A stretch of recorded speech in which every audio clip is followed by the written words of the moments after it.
আসসালামু আলাইকুম। আজকে আমি আপনাদের শোনাবো আমৃত্যু ভালোবাসি তোকে গল্পটি। লিখেছেন সালমা চৌধুরী। পর্ব নাম্বার ৮। গল্পটি শেষ পর্যন্ত শুনবেন, আশা করি সবার ভালো লাগবে। মনের উপর কারো হাত নেই, মনকে আমি যা বুঝাবো আমার মন তাই বুঝবে। এই স্লোগান দিতে দিতে নিজেকে শক্ত করল মেঘ। আজকে সে ফজরের আজানের সময় উঠেছে, রাতে অ্যালার্ম দিয়ে ঘুমিয়েছিল। দিন যত যাচ্ছে পরীক্ষা তত কাছে আসছে। যেভাবেই হোক চান্স পেতে হবে। প্রথম টার্গেট মেডিকেল, দ্বিতীয় ঢাকা বিশ্ববিদ্যালয়। এজন্য সবই পড়তে হচ্ছে তাইকে। নামাজ পড়তে বসেছে মেঘ। 7টা থেকে 7টা 30 পর্যন্ত পড়াশোনা করেছে। সকালে খালি পেটে বেশিক্ষণ থাকা কষ্টকর, তাছাড়া পড়াশোনা করলেও আরও বেশি ক্ষুধা পায়। গতকাল সন্ধ্যায় খেয়েছিল, সারা রাত কিছু খায়নি। ক্ষুধায় চুচু করছে পেট। দৌড়ে নিচে গেল মেঘ। মেঘের দৌড় দেখে ভয় পেয়ে গেলেন হালিমা খান। উনিও রান্নাঘর থেকে ছুটলেন। হালিমা খান, কি হয়েছে তোর, এভাবে ছুটছিস কেন? মেঘ, আমার খুব ক্ষুধা পাচ্ছে আম্মু, তাড়াতাড়ি খেতে দাও। হালিমা খান, তুই কখন উঠেছিস? মেঘ, ফজরের সময় উঠেছি, তারপর পড়াশোনা করেছি, তাড়াতাড়ি খেতে দাও আমায়। হালিমা খান যেন খুশিতে গদগদ হয়ে গেলেন। ওনার মেয়ে পড়াশোনায় মনোযোগ দিচ্ছেন, সাথে খাওয়া দাওয়াতেও। এ তো প্রতিটা মায়েরই প্রধান ইচ্ছে। উনি ছুটে গেলেন রান্নাঘরে। মেঘের পছন্দের সব খাবার হাজির করলেন মেঘের সামনে। মেঘ ক্ষুধার তাড়নায় ঝটপট খাবার শেষ করে নিজের রুমে চলে গেল। আজকে তার কোচিং প্রাইভেট কিছুই নেই। সন্ধ্যায় শুধু শাহরিয়ার ভাইয়া পড়াতে আসবেন। সারাদিনে একটা রুটিন সেট করে নিল মেঘ। টার্গেট সেট করে পড়াশোনা করলে পড়াশোনা তাড়াতাড়ি এগোয়। এদিকে 8টার পর বাড়ির সবাই খেতে বসেছে। আবির একেবারে রেডি হয়ে নেমেছে। চেয়ার টেনে বসতে বসতে নজরে পড়ে সামনে চেয়ারটা ফাঁকা। নিষ্পলক তাকিয়ে কয়েক সেকেন্ডে স্বাভাবিক হয়ে খাওয়া শুরু করলো। ইকবাল খান জিজ্ঞেস করলো, মেঘ কোথায়, এখনো ওঠেনি? হালিমা খান প্রফুল্ল মেজাজে উত্তর দিলেন, ও নাকি সেই ভোরবেলা উঠেছে, পড়তে পড়তে ক্ষুধা লেগেছে, তাই কিছুক্ষণ আগেই খেয়ে গেল। আলী আহমেদ খান শীতল কণ্ঠে প্রশ্ন করলেন, শাহরিয়ার কি গতকাল এসেছিল? হালিমা খান পুনরায় উত্তর দিলেন, গতকাল আসেনি তো ভাইজান, মেঘ অনেকক্ষণ অপেক্ষা করেছিল। আলী আহমেদ খান স্বাভাবিক কণ্ঠে বললেন, হয়তো কোনো সমস্যা, আজ আসবে নিশ্চয়ই। কেউ আর কোনো কথা বলল না, চুপচাপ খাওয়াতে ব্যস্ত সকলে। কিছুক্ষণ পর খাওয়া শেষ করে উঠে চলে গেলেন বাড়ির কর্তারা। বসে আছে 4 ভাই বোন। মিম আদি খুনসুটি করে খাওয়াতে ব্যস্ত। তানভীর হঠাৎ আবিরের দিকে তাকিয়ে বলল, ভাইয়া, তোমার কি কিছু হয়েছে? আবির নড়ে চড়ে বসেছে, মুখ গোমরা করে উত্তর দিল, কিছু হয়নি। তানভীর আর কথা বাড়ায়নি, চুপচাপ নিজের খাবার শেষ করলো। এদিকে নিজের খাবার শেষ করে ফ্রেশ হয়ে আবিরও অফিসে চলে গেল। সারাদিনের ব্যস্ততা শেষে সকলেই বাড়ি ফিরল না কেবল আবির। আগামী মাস থেকে আবিরের নতুন কোম্পানি শুরু হবে, সে কাজেই ব্যস্ত সে। সারাদিন বাবার কোম্পানির কাজ, সকালে সন্ধ্যার পর প্রায় এসে দেখতে হয় নিজের অফিসের কাজকর্ম। সাথে তার আরও 2 বন্ধু আছে, একজন রাকিব আর একজন রাসেল। আবিরের পরেই তাদের পোস্ট। আবিরের বর্তমানে তারাই সামলাবে কোম্পানি। কয়েক বছর যাবৎ আবিরের সাথে প্ল্যান করে রেখেছিল, এটাই পূর্ণতা পেতে চলেছে। এদিকে গতকালের ন্যায় আজও পড়ার রুমে অপেক্ষা করছে মেঘ, কিন্তু শাহরিয়ার ভাইয়া আসার কোনো নাম খবর নেই। এই পৃথিবীতে কারোর জন্য অপেক্ষা করা হলো সবচেয়ে কষ্টের কাজ, এটা মেঘের অভিমতে। তাই রাগে ফুঁসতে ফুঁসতে বড় আব্বুর কাছে দাঁড়ালো। আলী আহমেদ খান সোফায় বসে কফি খেতে খেতে টিভি দেখছিলেন। মেঘ জিজ্ঞাসু চোখে তাকালো বড় আব্বুর দিকে, তারপর আস্তে করে বলল, ভাইয়া কি পড়াতে আসবেন না? আলী আহমেদ খানের মনোযোগ সরল টিভির দিক থেকে। এক পলক তাকালো মেঘের দিকে, তারপর পকেট থেকে ফোন বের করে ডায়াল করলেন শাহরিয়ারের নাম্বারে। প্রথমবার রিসিভ হলো না, দ্বিতীয়বার রিসিভ হলো। আলী আহমেদ খান, তুমি আসছো না কেন, পড়াবে না? শাহরিয়ার শীতল কণ্ঠে উত্তর দিল, আঙ্কেল, আমার জন্য বাসাটা দূরে হয়ে যায়, সময় মেনটেন করাও একটু সমস্যা, তাই আমি আর আসতে পারবো না, সরি। আলী আহমেদ খান, তাহলে তুমি এই কথাটা প্রথম দিনই জানাতে পারতে। শাহরিয়ার গম্ভীর কণ্ঠে উত্তর দিল, একটু অসুস্থ ছিলাম আঙ্কেল, হাসপাতাল থেকে আজই ফিরেছি, আপনাকে সময় করে ফোন দিতাম আমি। আলী আহমেদ খান, কি হয়েছে তোমার? শাহরিয়ার, তেমন কিছু না, হালকা ব্যথা পেয়েছি, দোয়া করবেন আঙ্কেল, আল্লাহ হাফেজ। আলী আহমেদ খান, সাবধানে থেকো, আল্লাহ হাফেজ। আলী আহমেদ খান মেঘকে জানালেন পড়াবে না। মেঘ কি বলবে বুঝে উঠতে পারল না। ঠায় দাঁড়িয়ে রইল সোফার পাশে। তখনই সিঁড়ি দিয়ে নামছিল তানভীর। মেঘের কাছে দাঁড়িয়ে প্রশ্ন করল, এখানে দাঁড়িয়ে আছিস কেন? মেঘ মাথা নিচু করে পাতলা অধর নড়ে চড়ে বলে, শাহরিয়ার ভাইয়া পড়াবে না আমায়। তানভীর, তাতে মন খারাপ করার কি আছে? মানুষের সমস্যা থাকতেই পারে। মেঘ চোখ তুলে তাকালো ভাইয়ার পানে। তানভীর বড় আব্বুর দিকে তাকিয়ে পুনরায় বলল, আমার একজন পরিচিত আপু আছে, উনিও ভালো পড়ান জানি। আপনি অনুমতি দিলে আমি কি কথা বলে দেখব? আলী আহমেদ খান তানভীরের দিকে তীক্ষ্ণ দৃষ্টিতে তাকালেন। হয়তো মনে মনে ভাবলেন, যেই ছেলে জীবনে পড়াশোনাই করে না, সেই ছেলে আবার বোনের জন্য টিউটর খুঁজছে। মুখ ফুটে বললেন, দেখো, তোমার মতো গর্দভ হয় না যেন। তানভীর হাসি মুখে বলল, এবার 2 থেকে 1 দিন পড়ার পর মেঘের যদি মনে হয় পড়বে, তাহলেই ফিক্সড করব। আলী আহমেদ খান এবার যেন স্বস্তি পেলেন। সহজভাবেই বললেন, ঠিক আছে, কালকে আসতে বলো তাহলে। তানভীর আর কথা না বাড়িয়ে চুপচাপ বের হয়ে গেল বাসা থেকে। মেঘও নিজের মতো বই খাতা নিয়ে রুমে চলে গেল। আজ মঙ্গলবার। মেঘ রেডি হয়ে একেবারে নিচে নামলো। ক্লাসের টাইম 30 মিনিট এগিয়ে দিয়েছে, তাই তাড়াতাড়ি যেতে হবে। খাবার টেবিলে বসে তাড়াহুড়োয় খাবার খাচ্ছে মেঘ। সামনে চেয়ার ফাঁকা, এতেই যেন মেঘের স্বস্তি কাজ করছে। রবিবারের ধমক খাওয়ার পর থেকে মেঘ ইচ্ছে করেই আবির ভাইয়ের থেকে দূরে দূরে থাকতে চায়। এদিকে আবির 8টার দিকে না খেয়ে অফিসে চলে গেছেন। নিজের অফিসে কাজ শেষ করে তারপর খাবার অফিসে যাবে। মেঘও খাওয়া শেষ করে কোচিংয়ের উদ্দেশ্যে রওনা দিল। 2টায় মেঘ কোচিং থেকে এসে ফ্রেশ হয়ে খেতে বসেছে। 2 লোকমা মুখে তুলতে কারো পায়ের শব্দে ফিরে তাকায় মেঘ। আবির ভাই খাবারের টেবিলের দিকে আসছেন। মেঘের গলায় খাবার আটকে গেছে, গিলতে পারছে না মেয়েটা। কোনো রকমে পানি দিয়ে খাবারটা গিলল। এদিকে আবির বেসিন থেকে হাত ধুয়ে এসে মামুনিকে বলল খাবার দিতে। বসলো গিয়ে মেঘের বিপরীত রাখা চেয়ারটাতে। মেঘের চিবুক নামলো গলায়, দৃষ্টি তার প্লেটের দিকে। মনে মনে আল্লাহ আল্লাহ করছে মেয়েটা। হাত পা কাঁপাকাঁপি শুরু হয়ে যাচ্ছে। 2 দিন পালিয়ে থেকেও লাভ হলো না। বারবার কানে বাজছে রবিবারের সেই কথাটা। এমন থাপ্পড় দিব যার দাগে 1 মাসও যাবে না। কে চায় স্বেচ্ছায় মায়ের খেতে? কোনো রকমের খেয়ে সরে পালালেই বাঁচে সে। খাওয়ার গতি বাড়ালো। নাকে মুখে খাবার ঢুকোচ্ছে মেঘ। আবির ক্ষিপ্ত দৃষ্টিতে তাকালো মেঘের দিকে। গম্ভীর গলায় কপাল কুঁচকে বলল, কি হয়েছে তোর? মেঘের নিঃশ্বাস আটকে আছে, গলা শুকিয়ে কাঠ। সশরীরে কম্পনের মাত্রা তীব্র হলো। এজন্য কথা বের হচ্ছে না মুখ দিয়ে, কিন্তু আজ থেকে বলতে হবে। হিটলারের মুখোমুখি হতে হবে তাকে। নিজেকে নিজে সাহস দিল। মেঘের সরল স্বীকারোক্তি, কিছু হয়নি আমার। আবির কিছু বলতে গিয়েও গিলে ফেলল কথাটা। এরই মধ্যে হালিমা খান আবিরের খাবার নিয়ে এসেছে। আবির খাওয়ায় মনোযোগ দিলেন। হালিমা খান আবিরের উদ্দেশ্যে বললেন, সকালে কিছু খেয়েছিলি বাবা? আবির গুরুভার কণ্ঠে উত্তর দিল, খাইনি। হালিমা খান কিছুটা চিন্তিত কণ্ঠে বললেন, সকালে খেয়ে গেলেই পারতিস, একটু দেরি হলে না হয় হতো। আবির কোনো উত্তর দিল না। মেঘ মনে মনে ভাবছে, আমায় যে লোক হুমকি দেয় ঠিকমতো খেতে হবে, সে নিজে যখন না খেয়ে থাকে তখন তাকে কেন কেউ ধমক দেয় না? সব দোষ মেঘেরই। থাকবই না এই বাড়িতে। উঠতে চাই টেবিল থেকে। তৎক্ষণাৎ চোখ পড়ে আবির ভাইয়ের দিকে। আবির মাথা নিচু করে খাচ্ছে। এখন উঠতে গেলে নিশ্চয়ই ধমক দিয়ে আবার বসাবেন, কে জানে আবার থাপ্পড়ই মারেন কিনা। এসব ভেবে মেঘ আবার বসে দ্রুত গতিতে খাওয়া শুরু করে। আবির ভাই রাগে এক প্রকার চিৎকার দিয়ে উঠল, একটা থাপ্পড় দিব তোকে, এভাবে খাচ্ছিস কেন? মেঘ থমকে গেল। ধমক খেয়ে চোখ টলমল করছে তার। মুখের বাতগুলো কোনো রকমে গিলল। মনে মনে ভাবল, আমাকে থাপ্পড় দেওয়ার এত ইচ্ছে আপনার? আবিরের থাপ্পড়ের ভয় 2 দিন যাবৎ খাবার টেবিলে সবার সাথে খায় না মেয়েটা। কে জানতো এই দুপুরবেলা আবির ভাই অফিস থেকে বাসায় চলে আসবে। জানলে হয়তো আগে খেয়ে নিত, না হয় আবির ভাই খাওয়ার পর খেতে আসতো। কেন এই মানুষটা তার সামনে আসে? কেনই বা এত রাগ দেখায় ভেবে পায় না মেঘ। হঠাৎ মনে পড়ে যায় ঘুম থেকে উঠে বলা স্লোগানটা। মনের উপর কারো হাত নেই, মেঘ ভয় পাবে না আবিরকে। তারপর স্বাভাবিকভাবে প্লেটের ভাতগুলো শেষ করে হাত ধুয়ে সিঁড়ি দিয়ে যেতে নেয়। সোফার কাছ পর্যন্ত যেতেই মিমারাদি দৌড়ে এসে ঝাপটে ধরে মেঘকে। আকস্মিক ঘটনায় কিছুটা ঘাবড়ে গেল মেঘ। তারপর স্বাভাবিক কণ্ঠে বলল, কি হয়েছে তোদের?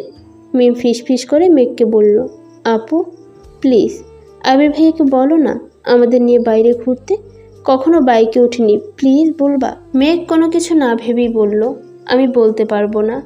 আধি, প্লিজ প্লিজ প্লিজ আপু, আমরা বলার সাহস পাচ্ছি না, প্লিজ তুমি একটু বলো না প্লিজ। মেঘ আবারও গম্ভীর কণ্ঠে জবাব দিল, আমি পারবো না বলতে। তোদের ঘুরতে ইচ্ছে করে তোরা বল। মেঘ মনে মনে ভাবছে, তোরাই সুখে আছিস, আমাকে তো উঠতে বসতে মারার হুমকি দিচ্ছে। আমি এবার এটা বললে নিশ্চিত এখনই খাবো থাপ্পড়টা। আবিরের খাওয়া শেষ। এদিকে আসতে দেখে মেঘ চাইল সে তাড়াতাড়ি রুমে চলে যাবে, কিন্তু আধি আর মিম আরও করুণ স্বরে বলছে, প্লিজ তুমি বলো না। এবার মেঘ রেগে কটমট করে বলে, আমি বললাম তো আমি পারবো না। মিম আর আধি যেন চুপসে গেল। মেঘ আর এক মুহূর্ত দাঁড়ালো না, সিঁড়ি দিয়ে উঠায় ব্যস্ত। আবির বিষয়টা লক্ষ্য করেছে। আবির আদিকে জিজ্ঞেস করলো, কাকে কি বলতে বলছিস ওকে? মিম শ্বাস টেনে সাহস নিয়ে বলল, ভাইয়া, আমাদের আপনার বাইকে নিয়ে ঘোরাবেন প্লিজ। মেঘ সিঁড়িতে উঠতে উঠতে ফিসফিস করে বলছে, হিটলার নেবে বাইকে তোদের? সে ঘুরে বালি। আবিরের কণ্ঠ তিনগুণ ভারী করে উত্তর দিল, আমার বাইকে কাউকে উঠাবো না। কিছুদিন পর তানবীরকে বাইক কিনে দিব, তখন তোদের নিয়ে ঘুরবে। আধি অকস্মাৎ প্রশ্ন করে বসল, তুমি তানবীর ভাইয়াকে নিয়ে ঘুরো না? আবির এবার স্বাভাবিক কণ্ঠে বলল, এখনও তানবীর আমার বাইকে ওঠেনি, তবে ভবিষ্যতে উঠতে পারে। এর সাথে তোদের সম্পর্ক কি? মিম আর আদি বোবা হয়ে রইল। মেঘের কথা ফলে যাওয়াতে নিজেকে নিয়ে গর্ব করতে করতে রুমের দিকে যাচ্ছে আর ভাবছে, দুই ভাইয়ের গলায় গলায় সম্পর্ক, অথচ বাইক ওঠার পারমিশন দেয়নি। ছি! সহসা অভিব্যক্ত পাল্টানো মুখের বিড়বিড় করে বলল, হিটলারের থেকে এর ভালো কি আর আশা করা যায়। রুমে গিয়ে সোজা শুয়ে পড়ল মেঘ। ফোনটা হাতে নিল। এই 2 থেকে 3 দিন একবারের জন্য ফেসবুকে ঢোকেনি সে। মন খারাপ কাটাতে ঢুকলো ফেসবুকে। কিছুক্ষণ ঘোরাঘুরির পর একটা পোস্ট সামনে আসছে। একদিন আগে আবির ভাই ফেসবুকে একটা অসম্ভব সুন্দর ছবি আপলোড দিয়েছেন, সাথে ছোট করে ক্যাপশন লিখেছেন, শূন্যতা আমায় ঘিরে আছে আর আমি ঘিরে আছি মোহে। মেঘ ছবিটা দেখে যতটা খুশি হলো, তার থেকে বেশি চিন্তিত হলো ক্যাপশনে কি বুঝিয়েছেন উনি তা ভাবতে। সে ক্যাপশন বোঝার চেষ্টায় মগ্ন হলো, উনি কি তাহলে সত্যিই কারোর সাথে রিলেশনে আছেন? তৎক্ষণাৎ উত্তর আসলো মনের ভেতর থেকে, উনি প্রেমে পড়লে তোর কি? তোরে যে উঠতে বসতে থাপ্পড় দেওয়ার ভয় দেখায়, তোর লজ্জা করে না এই হিটলারকে নিয়ে ভাবতে? সঙ্গে সঙ্গে ডাটা অফ করে ফোন রেখে দিল মেঘ। সত্যিই তো, সে তো আবির ভাইয়ের উপর রেগে আছে, তাহলে আবার আবির ভাইকে কেন নিয়ে ভাবছে? এদিকে আবির ভাই রুমে এসে 5 থেকে 10 মিনিট রেস্ট নিয়ে নিজের ল্যাপটপ আর কিছু কাগজপত্র নিয়ে বেরিয়ে পড়েছে। সন্ধ্যায় মেঘের নতুন টিউটর এসেছে। বয়স এত বেশি না, ঢাকা বিশ্ববিদ্যালয়ে ফিজিক্সে পড়াশোনা করেছেন, এবার 3য় বর্ষে আছেন। দেখতে মাশাআল্লাহ অনেক সুন্দরী, গোলগাল চেহারা, বোরকা পরে হিজাব পরে এসেছেন। গুছিয়ে কথা বলেন, সুন্দর করে বুঝিয়ে পড়িয়েছেন মেঘকে। মেঘ যেন পড়ার থেকেও বেশি মুগ্ধ হয়েছেন ওনার কথার স্টাইলে। ওনার নাম জান্নাত। মেঘের ওনাকে এতই ভালো লেগেছে যে 2 দিন পড়া পর্যন্ত অপেক্ষা করতে পারল না। জান্নাত আপু চলে যাওয়ার সঙ্গে সঙ্গে ছুটে গেলেন বড় আব্বুর কাছে, জানালেন ওনার কাছেই পড়বে সে। আলী আহমেদ খান যেন কিছুটা নিশ্চিন্ত হলেন। তারপরও মেঘকে বললেন, কখনো যদি মনে হয় তোমার পড়ার ঘাটতি হচ্ছে, তাহলে আমি নতুন টিউটর আনবো, তুমি চিন্তা করো না, পড়াশোনায় মনোযোগ দাও। মেঘ ঠিক আছে বলে নিজের রুমে চলে গেল। রাতে সবাই একসাথে খাওয়া দাওয়া করলো, কিন্তু আবির নেই। ইদানিং আবির অফিস শেষ করে নিজের নতুন অফিসে চলে যায়। ওখানে সব গোছানো, প্ল্যানিং করা, এসব নিয়ে ব্যস্ত থাকে। রাত 11টার আগে ফেরেই না, কেউ অপেক্ষাও করে না তার জন্য, কারণ আবিরের কড়া নির্দেশ, আমার জন্য কেউ অপেক্ষা করলে আমি আর ফিরবই না। সেই থেকে মার মামুনি শুয়ে পড়ে। আবির 11টার পরে এসে ফ্রেশ হয়ে নিজের মতো খায়। কেটে গেল আরও 2 দিন। দেখা হলো না মেঘ আর আবিরের। সকালে আবির খেতে আসলো, মেঘ আগে আগেই খেয়ে পালায়। সে আবির ভাইয়ের মুখোমুখি হতে চায় না। মেঘ ছোটবেলা থেকে খুব আবেগী আর জেদি, অল্পতেই কান্না করার স্বভাব, আর কোনো বিষয় জেদ করলে তা সহজে কাটে না। যেমন সামান্য কয়েকটা থাপ্পড়ের জন্য আবির ভাইয়ের সাথে 9 বছরের উপর কথা বলেনি একটিবার। আবির ভাই দেশে আসতে মনে অন্যরকম অনুভূতি জন্মানো শুরু করেছিল সবে মাত্র, কিন্তু আবির ভাইয়ের হুমকিতে অনুভূতিগুলো চাপা পড়ে যাচ্ছে। মেঘ নিজেই যেন অনুভূতিগুলোকে মাটি চাপা দিতে ব্যস্ত।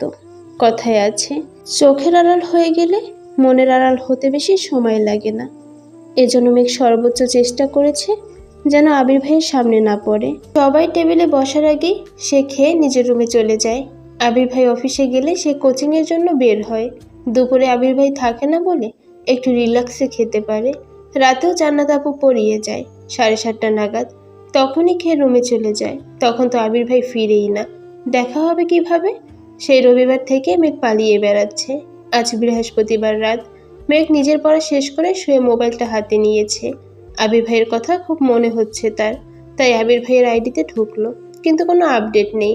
মনের ভেতরটা কেমন জানি মোচড় দিল মেঘের। মঙ্গলবার দুপুরে খেতে বসেছিল একসাথে, তারপর আর দেখা হয়নি। মেঘের খুব ইচ্ছে করছে আবির ভাইকে দেখার, মনকে কোনোভাবেই শান্ত করতে পারছে না। মনের জোরগুলো নিস্তেজ হয়ে পড়ছে। অনেকক্ষণ মনকে বুঝিয়ে ব্যর্থ হলো, তাই রুম থেকে বের হয়ে গুটি গুটি পায়ে এগিয়েছে আবির ভাইয়ের রুমের দিকে। রাত তখন 11টার উপরে। ড্রয়িং রুমে একটা হালকা আলোর ভাল্ব জ্বলছে। পুরো বাড়ি অন্ধকার। মেঘ আবির ভাইয়ের রুমের সামনে দাঁড়ালো। দরজা চাপানো। আস্তে করে ধাক্কা দিল মেঘ। চেক করতে চাইছিল খোলা কি বন্ধ।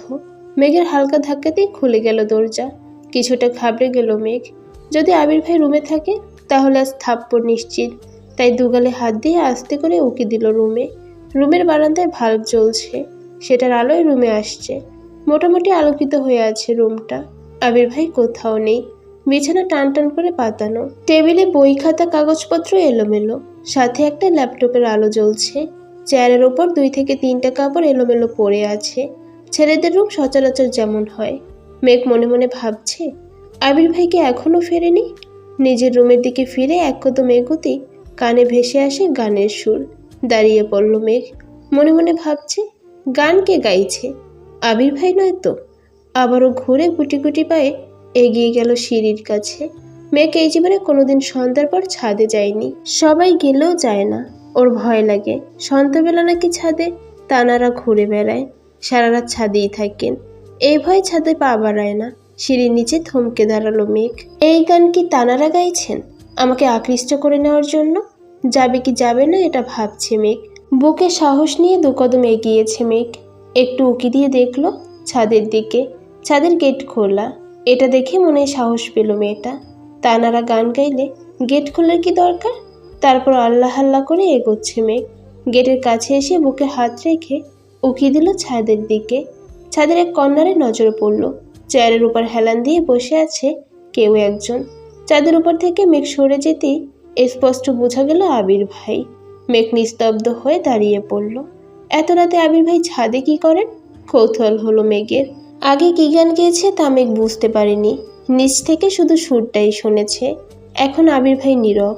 কয়েক মুহূর্ত পর আবির ভাই আবারও শুরু করলো। ছোট্ট বুকের মেঘ জমিয়ে কেন রে কাঁদিস পাখি, তুই ফিরবি বলে আমি কেমন সন্ধ্যা নামায় রাখি। ছোট্ট তোরই ওমের ডানায় নাক ঘষতে দিবি কি? বুকের ভেতর ঘুলঘুলিতে একলা পাখি হবি, তুই বুকের ভেতর ঘুলঘুলিতে একলা পাখি হবি। মেঘ উদ্বিগ্ন নয়নে তাকিয়ে আছে আবির ভাইয়ের দিকে। ছেলেদের গান শিখতে হয় না, তারা খালি গলাতে গান গাইলেও যেন অসম্ভব সুন্দর লাগে। মেঘ মুগ্ধ হয়ে আবিরের গান শুনছে। আবির ভাই একই রিলিক্সে বারবার গান গাওয়াতে মনোযোগ দিল মেঘ। নিজেকে নিজে প্রশ্ন করলো মেঘ, এই গান কাকে উদ্দেশ্য করে গাইছেন উনি? আমাকে নিয়ে নয় তো? এটুকু বলতেই মুখে হাসি ফুটে উঠল মেঘের। তৎক্ষণাৎ মনে হলো উনি আমাকে নিয়ে কেন গান গাইবেন? আমি কে? তানভীর ভাই তো সেদিন বলল আবির ভাইয়ের জীবনে কেউ আছে, তাহলে কি তার কথা ভেবেই গান গাইছেন? সঙ্গে সঙ্গে হাসি গায়েব হয়ে গেল মেঘের। নিস্তব্ধ আঁখিতে তাকিয়ে আছে সে। বুকের বাপাশে হালকা ব্যথা অনুভব হলো। ওনার মনে সত্যি অনেক দুঃখ। না হয় এমন গান কেউ গায়। এর মধ্যে আবির ভাইয়ের গান থেমে গেল। কিছুক্ষণ নীরব থেকে পকেট থেকে একটা সিগারেট বের করে ঠোঁটে ধরালো। আগুন দিয়ে জ্বালালো সেই সিগারেট। এদিকে মেঘের মাথায় আকাশ ভেঙে পড়েছে। নিজের চোখে বিশ্বাস করতে কষ্ট হচ্ছে আবির ভাই সিগারেট খান। দাঁড়িয়ে থাকার শক্তিটুকু পাচ্ছে না অষ্টাদশী। অকস্মাৎ দরজায় এখানেই বসে পড়েছে সে। মেঘের জাতশত্রু হলো সিগারেট। যেখানে সিগারেটের গন্ধ মেঘ সহ্য করতে পারে না, সিগারেটের গন্ধে তার শ্বাসকষ্ট হয়ে যায়, সেখানে আবির ভাই সিগারেট খাচ্ছেন। এটা যেন মেঘ মানতেই পারছে না। অস্ত্রধায় উল্টে নীরবে চোখের জল ফেলে অষ্টদশী, যাকে সে মিস করছিল, এতক্ষণ তাকে দেখার জন্য উদ্বিগ্ন ছিল, তাকে খুঁজে এসে এরকম একটা দৃশ্য দেখবে তা সে কল্পনাও করেনি। অষ্টাদশীর মনটা নির্মমভাবে হত্যা করেছে আবির ভাই। আবির ভাইয়ের অষ্টাদশীর মনে বসন্তের ফুলের মতো ফুটবে না। আবির ভাইয়ের প্রতি খুব রাগ হলো মেঘের। রাগের সাথে কান্নার মাত্রাও বাড়তে লাগলো। ছাদের দরজার পাশে বসে ফুপিয়ে ফুপিয়ে কাঁদছে মেঘ। নিজেকে সান্ত্বনা দেওয়ার কোনো ভাষাই পাচ্ছে না অষ্টাদশী। আচমকা আবির ভাই হাজির হলো মেঘের সামনে। মেঘ তখনও কান্নায় ব্যস্ত। আবির গম্ভীর কণ্ঠে শুধলো, এখানে কি করছিস? পরবর্তী পর্বটি শোনার জন্য অবশ্যই পাশে থাকবেন। গল্পটি ভালো লাগলে চ্যানেলটি সাবস্ক্রাইব করে দিবেন। সেই পর্যন্ত ভালো থাকবেন। আল্লাহ হাফেজ।